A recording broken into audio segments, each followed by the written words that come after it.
Hello, everybody. My sister just brought me this book. Recognize it? Yep, it's Theodds1out. And today, I'm going to read it to all of y'all. But I'm not showing y'all every picture, so please do not ask. With that out of the way, let's read this. For my odd family who supplied me with hundreds of stories to monetize. And a special shout out to my mom who read every single one of my scripts and was responsible for birthing. This is also dedicated to me. I made this book so it's fair. That's all the dedications. Read the book now. I just really wanted to read that part. I thought that part was kind of funny. Here's the content. Here's the content. Okay. Chapter 1 is why I'm bad at art and why being bad at something shouldn't stop you. I think that's a really good message. Okay, here we are. Let me read it. Everyone starts out as a bad artist, and some people stay that way. Fortunately, others improve. No one likes to hear this, but improvement is mostly the result of several hundreds of hours of practice, which is very true. Trust me, it is very, very true. It is. You can never get anything the first try. You still have to try and try and try again. It's not that easy to fix everything. And yes, I will be commenting on everything I read. I might split this into different parts because I don't want this to be longer than at least 20 minutes or so. So yeah, just wanted to let y'all know. If adults told children how much work it takes to become an artist, they all abandon their dreams and make other plans somewhere in the middle of kindergarten. Which makes sense because think about it. If adults told you that literally it takes an hour to perfect the art of writing or something, would you really want to be a writer? No, you wouldn't, because that would take too much time off your hands. Or they say it may take a few years, and then you'd be like, I don't want to wait that long. I want to be good now. So you just try and take the shortcut way out of it, but then you figure out eventually there is no shortcut way. So that's why we have to learn as we grow up. Because if adults always told us that, then we wouldn't like anything, would we? This is why adults always tell little kids that they're great artists, even if they're actually terrible. You have to spare their feelings. If you looked at my early drawings, you wouldn't think I would grow up to be an artist. My pictures were never the sort that ended up being proudly displayed on the fridge. Most of the fridge space went to my twin sister, Faith. I don't know why I said that wrong. She was such a natural at drawing that you could actually tell what her pictures were. We always have that one sibling that can do what we want to do better. and they kind of inspire us to work harder. That's all I gotta say about this statement. One time in elementary school art class, I painted a beautiful portrait of a person. I don't have the exact copy anymore, but I'll try to recreate it. But if you can't tell what this is what I was going for, it says in the air quotes for the picture, smudge because I'm left-handed, frog, another frog, person standing like this. If you see the pictures, hang on, let me show you. See, that's where it all says that. I don't know about you, but I think this picture makes absolutely no sense upside down. I agree. Why is it upside down? That makes no sense whatsoever. Was the person doing a trapeze thing? You forgot to draw the trapeze? Is that what you were trying to do? Faith, on the other hand, showed so much artistic talent. No kidding. I think this is a cheetah. Oh my gosh, guys, let me show you this picture. Look at this. Huh? Oh, I'm sorry, guys. Look at this. Look at this drawing. Look at that.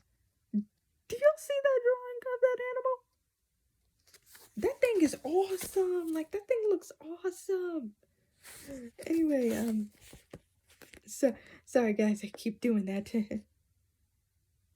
Okay, anyway, let's continue.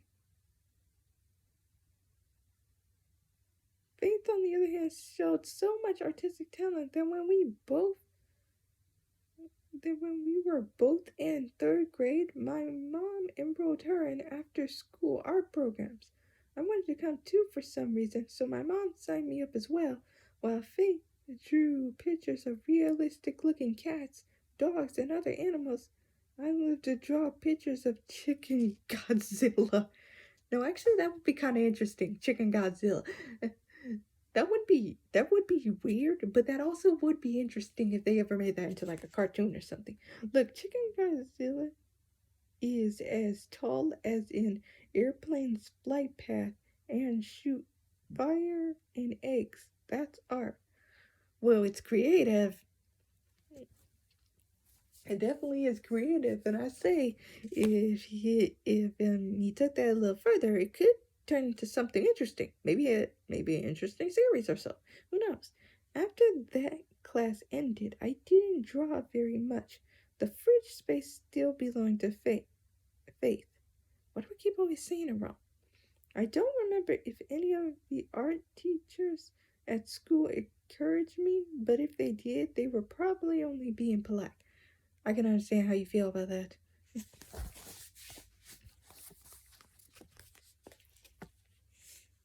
But then junior high happened, and I drew a comic to impress a girl.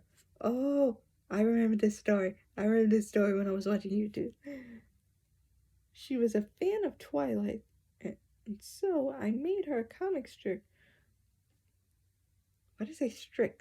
Strip about people watching the movie. It wasn't funny and it wasn't well drawn, but it was a milestone. This movie doesn't make any sense. Wait, what? It doesn't make any sense. How? Well, first off, who?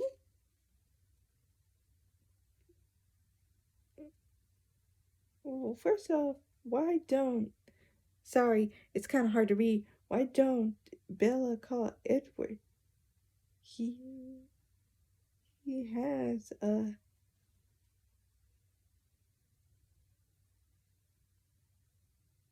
Oh, I think he was... I think he was trying to write cell phone, but it kind of got cut off. Call him about what? Are you even watching the movie? Well, I'm watching Robert Patterson's Shirtless. I bet many girls probably were thinking that, and many fans. And now, when you look at it, many fans that were of the Twilight book hate the movie. Just because they know that nobody's even really paying attention to the movie. They just put whatever they wanted in it because of money. Which is really stupid when you think about it. It says, look there, he abs. I think they meant to say, look there at his abs. And then the girls, go, ah. I'm not a Twilight fan, so I ain't even gonna pretend. So he's about to go out into the sun. Was Bella running through the fountain? See, now they're paying attention. I'm like, wait, what is even happening right now?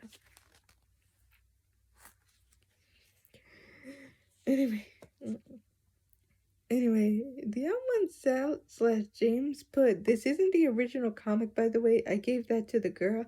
I don't know whether she appreciated it or kept it, but since I had so much fun drawing the comic, I redrew it and showed it to my friends.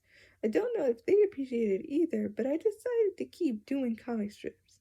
I began drawing 6 strips a week and passing them around to my friends who would read them while they were supposed to be listening to me, our teachers, which is understandable.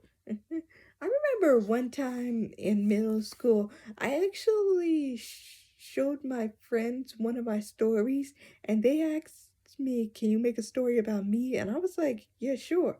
So then I wrote this love story about one of them, and they actually really liked it. And then, like, some other people in the class were about to ask too, but they never asked again. So, it was kind of a short story, but still, it just reminds me of that. Oh, and also I did draw a comic version of The Adventures of Malika Maleka. If y'all look at my YouTube channel and look up Adventures of Malika Maleka or like comic, y'all see that I actually show the comic that I drew. And I gotta say it was pretty fun since I never really published it. Oh, and also I did make this comic of this cartoon series that I want to make called Kimmy C. That was still fun, but only the teacher saw it, and I don't think I technically put that on YouTube. So sorry, guys, that y'all didn't get to see that. Anyway, let's continue reading since I still have time before I hit the 20-minute mark. Here's it. My friends love this pastime. My teachers not so much. I once had a teacher crumble up a page full of my strips because he claimed they were distracting the class. Well, that was kind of rude. You could have said, James, I'm gonna need you to put that script up. You're kind of disrupting the class. And then that would have been nicer. Listen, I hate it when teachers just straight up do the rudest thing and think that's the best way to do it. No, you can knock on the decks. You can just like you can, either take the paper and put it in your desk and say, "I'll give it to you afterwards," but that's still equally rude. Or you could just say to the person you're interrupting the class, "Please put that comic strip away." And if they don't, well, I don't know, do something. But I would never say just give detention or anything like that, because let me tell you, I know for a fact detention is boring. Now, I wasn't one of the bad kids that always got detention. Nah. I was too good. I got good grades and everything. The only reasons why I ever got detention was because I was late for class. And most of the time it was not my fault for why I was late. It's just I kept having a lot of locker trouble. Man, I hated lockers.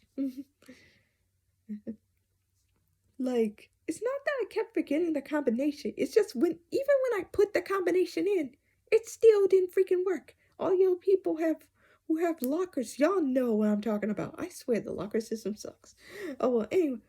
Anyway, back to the story. I'm getting off track here. But like I said before, that was really rude. You could have just said, "Put the script away."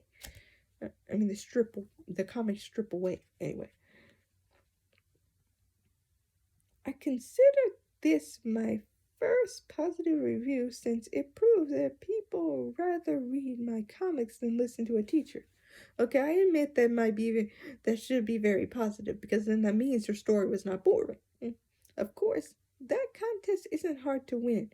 At any rate, I became known as the comic guy.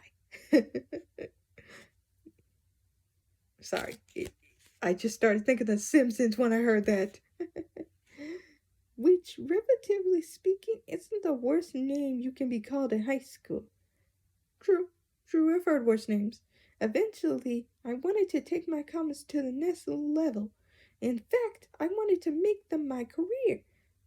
There's never a prouder moment in a parent's life than when their son tells them they want to be a cartoonist. They were completely supportive. I don't know, I feel like he's butchering that a little bit, but still. 5 years later, my hard work is proof that talent is 90% determination, 10% dumb luck, and 3% not paying attention. I like how the lowest one is not paying attention. I kept practicing, and now while draw stunning nature landscapes, I draw pale, bald characters. You'd still probably prefer her art on the fridge, but my drawings are all over the internet, so I guess it all worked out. Well, yeah, it did work out. Chapter 2, Harry the Moth. My grandmother's nickname for me is Cricket. I don't know how she came up with that name, and it doesn't have anything to do with the next story, except that they both deal with bugs. When you wish upon a star or something. Jiminy Cricket. Nice reference there. Nice reference, Yonza. Nice reference. Oh, yeah. I'm not really an insect fan. Ladybugs are okay. I guess gentleman bugs, not so much. If you ask most people what their favorite bug is, most often or not, they'll tell you that it's butterflies. I don't blame them. Butterflies are really beautiful. So beautiful. Anyway, which is weird since butterflies are basically just colorful moths. Well, that is true. Technically, butterflies and moths do go to the same process, so you either could get a moth or a butterfly, depending on how the metamorphosis goes. But for some reason, everybody thinks butterflies are better than moths. We make children books about butterflies. We use them as metaphors of change. We go out into fields and frolic around trying to catch them with nets, and some people even collect them. Granted, those people then impale butterflies onto boards for display, but whatever, it's still a compliment. How many other insects can say that they get that much attention? Imagine if we left cockroaches at moths. Moths, on the other hand, are like the white trash versions of butterfly. If y'all haven't watched the Theodds1out videos, which I would say very rare, this is a some of these are references to the Harry the Moth video that he made on YouTube. If y'all haven't watched that, y'all should, because it's a good video. Anyway, back to reading. Even though moths and butterflies are basically the same creatures, we give moths a bad rap. We laugh at them for flying into light bulbs, even though butterflies would do that too if they weren't asleep at night. Moths are so attracted to bright light that they'll follow one even if it kills them. You might think that this sort of behavior makes them stupid, but I prefer to think it shows how dedicated they can be. And I agree with that. Yes, they are very dedicated, but it is still kind of stupid because they see what happens every time they hit a bug zapper. So why do they still keep going near it? Like, seriously. Why do they keep doing it? We even get mad at moths for eating our clothes. But if butterflies like the taste of our clothing, you know they wouldn't hesitate to chomp on our laundry. Actually, butterflies think they're too good for our clothing. They enjoy only the finer things in life, like flowers. You hear that? Butterflies think they're too good for you and your t-shirts. I love how he's defending the moths. But I'm not really that much a fan. I mean, I don't hate them. No. The only bugs I really hate are the bugs where where it takes almost every freaking thing to kill them. Like cockroaches. Or ants and stuff. Those I really hate. But moths are not that bad in my book. Anyway, in Arizona, we have your normal run-of-the-mill moths. You know, the type I'm talking about, small, gray, and they look like sort of like somebody's bad paper airplane design. But we also have something called a white-lined sphinx moth. And these moths are like the Godzillas of the moth world. Actually, I think there is a giant moth in the Godzilla universe. Mothra. This is how much we don't like mobs. We turn them into city-destroying monsters. When will the hate end? Okay, I kind of disagree. Darn, I'm at the 20-minute margin. Okay, let me take a break from this book. I think that's a kind of terrible point to point out, because I feel like that's the most appreciation when you actually put them in a movie. True, we did technically turn them into a monster, but we did also get to show them an epic fight, probably. So still, you can give that the benefit of the doubt. But anyway, guys, I hit my 20-mark region. But don't worry, I'll read more in part 2. This was part 1. And so far, this book is really good. Granted, most of the stuff we already heard in videos that he did. But still, I like reading it. It is really good. It is really good, and I really like it. So, see you in part 2. Bye.